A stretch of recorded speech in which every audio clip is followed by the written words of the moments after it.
So it's now been well over a decade since the AFL made one of the biggest decisions in the history of the game, and that was to give a second AFL team to GWS, the Greater Western Sydney Giants, and a second team in Queensland, the Gold Coast Suns, and to put these two teams in ahead of the first ever team from Tasmania. So the AFL made a decision to have two teams from New South Wales, which is a rugby league state, and two teams from Queensland, which is a rugby league state. They said that there was more potential for growth in Queensland and more potential for growth in New South Wales. The argument was that the population in New South Wales and Queensland was far bigger than the population in Tasmania.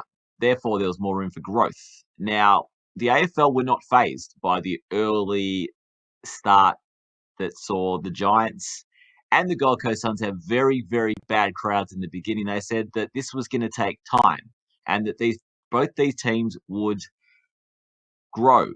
That as time went by, their crowds would get higher and higher and higher. Now, quite simply, this has not happened.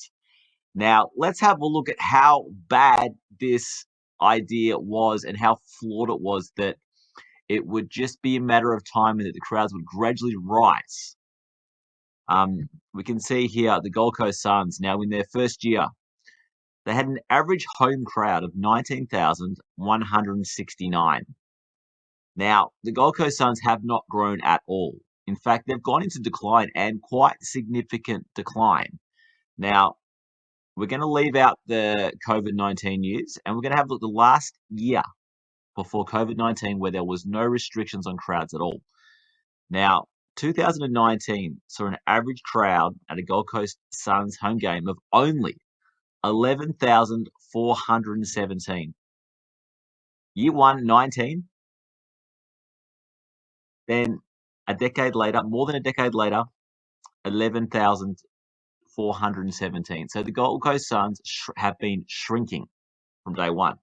Now, the same exact thing was said about the GWS Giants, that it was going to take time, but they were going to grow. And the people that were talking about their crowds in the beginning were being very short-sighted and they couldn't see the big picture. They couldn't see the growth. They couldn't see the potential for the GWS to grow a little bit each year and then become a powerful on-field and off-field club. Now, the GWS Giants have and did become a powerful on-field club. Sadly for them, though, the on-field success did not translate to crowds. Now, in year 1, the GWS Giants averaged an absolutely appalling 10,824 in the AFL. And this was at a stadium that was brand new, state-of-the-art, as good as any stadium in the country. And they could only average 10,824. Now, the other reason and excuse that was made for the Giants was that in the beginning, they were terrible on the field. They finished last year after year. Once they started to get some on-field success, this would translate to bigger crowds. So the AFL wasn't worried about it. The media was very, very positive about the GWS Giants. And although their crowds were horrendously low, they were going to grow as they grew on field. Now, there was 4 years in a row where the GWS Giants made the finals. They made 2 prelim finals and they made 1 grand final. But even after all that, in a grand final year, their average home crowd was only 12,267. So in a grand final year, only 12,000, a bit over 12,000 people a match. And the 4 years before that, they had made the finals. They had made preliminary finals. So the AFL's logic that these teams were going to grow slowly, it quite simply has not happened. There's been no growth. In fact, especially for the Gold Coast Suns, they have gone into decline after the first year. Now, despite the fact that all this has happened, the AFL is still very, very committed to AFL in Queensland and in New South Wales ahead of Tasmania. Now, how's Tasmania been travelling during this period? So let's have a look at the history of crowds in Tasmania. Now, I think there's a few things you need to remember when you're comparing crowds at Bloodstone Arena, which is Belrive Oval, and the University of Tasmania Stadium, which is York Park. You have to remember that the games that they get in Tasmania They only involve Hawthorn home games and North Melbourne home games, and you do not get the big teams to these games. North Melbourne and Hawthorn pick their smallest drawing teams to play.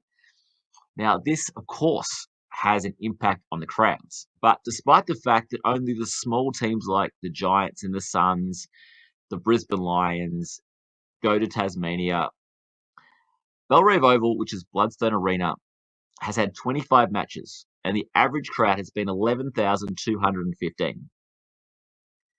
York Park, which is the University of Tasmania Stadium, has had 75 matches with an average crowd of 15,265. And again, York Park has only really seen very, very small fixtures. Hawthorn versing teams which they think, well, we can't get a crowd for them, so we may as well play them in Tasmania and get some money off the government. Teams like the GWS Giants, who cannot pull a crowd, would not have more than a couple of hundred people at their games, are always there. And the other thing too, because Hawthorn was so dominant, most of these games were very, very one-sided. The opposition was often 5-1 or more to win the match. There weren't very many even money games that have been played at York Park. Now, the other thing about this I find interesting is if you compare the crowds of the Hobart Hurricanes with AFL in Tasmania, the Hobart Hurricane crowds are higher in Tasmania than the AFL crowds. There's no other state where this is true, where the BBL gets bigger crowds than the AFL. I think the reason why Tasmania goes against the current trend of the AFL having higher crowds than the BBL is because Tasmania actually have their own team in the BBL. It's an actual Tasmanian team with a Tasmanian name, a Tasmanian mascot, and they're representing the state. North Melbourne do not represent Tasmania. Hawthorn do not represent Tasmania. Hawthorn and North Melbourne are inner city suburbs in Melbourne and have nothing to do with Tasmania. Now, the big cry against the current push for the Tasmanian teams is that the crowds have been bad this year. Now, this is interesting because I think we need to break it down a little bit further and say which games have been bad and why have they been bad. Is it just because there's not enough people that love AFL, support AFL, and willing to pay money to go and watch games in Tasmania? Or is it because the games have been games that people anywhere would not go to watch? Now, there was a really, really bad crowd for the North Melbourne Kangaroos and the GWS at Bloodstone Arena. A bit over 3,000 people attended this match. Now, this is one of the lowest AFL attendances of all time, but let's have a look at what was on offer. You've got North Melbourne, who are dead last, and you've got the GWS Giants, who have got no fans in Tasmania. They've literally got no supporters in that state. Now, this fixture wouldn't have got a big game in Melbourne, North Melbourne's home state. But at the same time, if you had to play this game in Perth or Adelaide, which are football states, you wouldn't have got a crowd either. So I don't think that's a fair way to assess whether or not Tasmania deserve their own AFL team, is to say, well, they couldn't attract a crowd to watch the worst team in the country against the team that has the least amount of supporters in the country. Now, an example of the fact that the teams that you send to states for games has an impact on crowds. A couple of weeks later, there was a top four clash on a Friday night. Melbourne, who were on top of the ladder, versus the Brisbane Lions, who were in the top four. It was played at Giant Stadium in New South Wales, and they could only get 3,772. So only an extra 300 people attended this top four clash than attended this bottom team against a team with no supporters. So, I mean, I think it's pretty obvious there that if you play neutral games in Tasmania and you play neutral games in New South Wales, you're going to get bigger crowds in Tasmania than in New South Wales. This was also very evident last year when neutral games were played in Queensland, nobody went. Now, but this weekend, I think we had a real example of what is possible for football in Tasmania. If big teams travel to Tasmania, people will go. Now, Hawthorn, who were second last, hosted one of the biggest clubs as far as supporter basis goes in the AFL. The Essendon Bombers went to Tasmania for the first time since 1992. Unbelievable. First time Essendon been to Tasmania since 1992. And they're not alone. Teams like teams like Collingwood, Richmond, Carlton, these teams do not go to Tasmania. Now, this game sold out within hours. Even though Essendon's out of the 8 and Hawthorn's second last, this crowd was sold out. 14,834 attended this match. Now, this is clear evidence that if you send decent teams to Tasmania, the Tasmanian public will go. But at the same time, if you send it to the GWS there over and over and over again, and you send the Gold Coast Suns there over and over again, the crowds aren't going to be that great. Now, the day before that, North Melbourne hosted the Brisbane Lions, and only 5,060 attended. So there you go. Almost 3 times the amount of people. And it was only 3 times the amount of people because it was sold out and many missed out. That's the difference. If we send big teams to Tasmania, people will go. If we send big teams to New South Wales and Queensland to watch the Giants and the Suns, as we can see here from more than a decade of data, people will still not go. The Giants are not growing.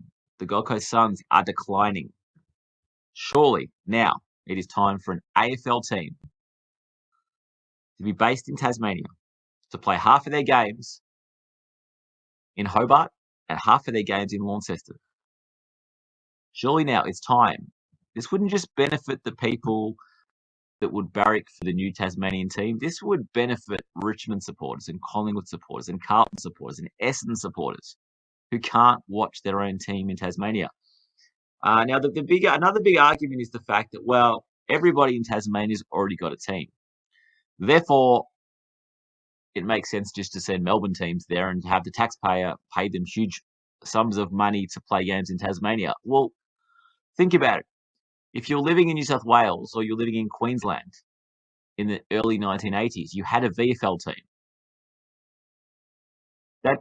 So by that logic, the Brisbane Bears never should have been formed, and the South Melbourne side never should have been located to Sydney, because most people in Sydney did not barrack for South Melbourne. But at the end of the day, most people in New South Wales and Queensland ended up adopting a Queensland team or a New South Wales team. Just the same as in South Australia. Many people followed the VFL, but in the end, they ended up adopting the Adelaide Crows or the Port Adelaide Power. So I'd love to know your thoughts, but I really believe that it is time. The Tasmanian cricket team is extremely successful. Tasmania has produced lots of good cricketers. They've been playing test match cricket in Hobart for years, for decades, in fact. So if they can have a Tasmanian cricket team in the BBL, in the Sheffield Shield, and in the 50 over comp, why on earth can they not have one in the AFL? Please leave your comments, but I really think right now it is time for the AFL to go to Tasmania. The data is very clear. They would have been more successful than the Giants have been, than the Suns have been, and the Suns aren't going to grow and the Giants aren't going to grow. But I have no doubt a Tasmanian team in the AFL playing against big Melbourne teams would have big crowds and would grow.